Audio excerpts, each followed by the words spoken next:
আমি অনেক কষ্ট ভোগ করছি ভাই এই ইন্ডিয়াতে। হ্যাঁ, তার সত্ত্বেও আমি গাঁয়ে থাকি না, আমি কিন্তু ভিন রাজ্যে থাকি, উত্তরপ্রদেশে থাকি। তা তোমাদের কাছে আমি কিছু কথা শেয়ার করতে চাই।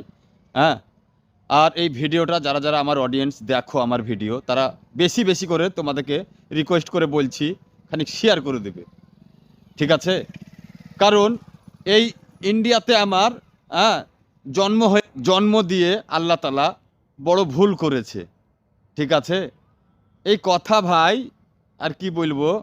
হ্যাঁ, অনেক দুঃখে কিন্তু বেরোচ্ছে। হ্যাঁ, খুব কষ্টতে। মানুষের মনের ভিতরে যদি কষ্ট না থাকে কিন্তু বের হবে না। হ্যাঁ, তা মানে ভারত গভর্নমেন্ট সরকার যখন হিয়ারিং স্কুলে পাঠায়, কোনো অফিস ঘাটে পাঠায়, তখন আমরা মধ্যবিত্ত লোক, মুখ্য লোক, সাধারণ লোক, আমরা ডকুমেন্টস নিয়ে যাই। এবার সেই ডকুমেন্টসে যদি কোনো ভুল ডেট অফ বার্থ মানে করে দেয়, তা সেটা তো আমাদের দোষ নয়। আমরা কি জানি? হ্যাঁ, আমরা কি মানে সেরকম শিক্ষিত না? আমরা কোনো অফিসার, তারা যা করবে তাই। তা ভোটার কার্ডটা আমার হইলো একটা মানে ডেট অফ বার্থে। এবার যখন আধার কার্ড হলো, আমাদের গ্রামের পাশে সাউন্দি বলে একটা জায়গায় আমি আধার কার্ড করতে গেলাম। শারীরিক অবস্থা খুব খারাপ ছিল, শরীর খারাপ ছিল, যেতে পারছিলাম না, জ্বরে গা পুড়ে যাচ্ছিল। তার সাথেও গেলাম মা বাবার ডকুমেন্টস নিয়ে এবং আমার নিজের ভোটার কার্ডটা নিয়ে। তা ভাই, আমার ভোটার কার্ড দেখেই তো আমার আধার কার্ডের ডেট অফ বার্থটা বসাবে।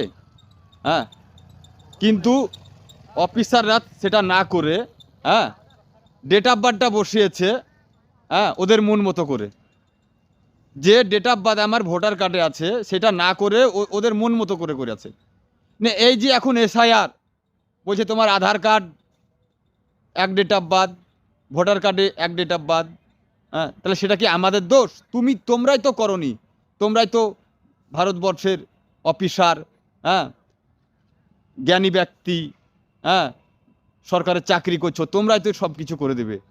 আজকে আমাকে বিপদে ফেলাচ্ছ, তোমরাই বলছো যে তোমার আধার কার্ডে এক ডেট অফ বার্থ, ভোটার কার্ডে এক ডেট অফ বার্থ। একবার জমা দিয়েছি, ফের নোটিশ চলে এলো, ফের আবার হয়েছে জমা।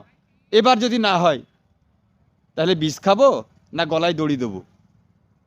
এবার যদি আসে, শুনছি কি না 14ই ফেব্রুয়ারি মানে নাম কাটা যাবে।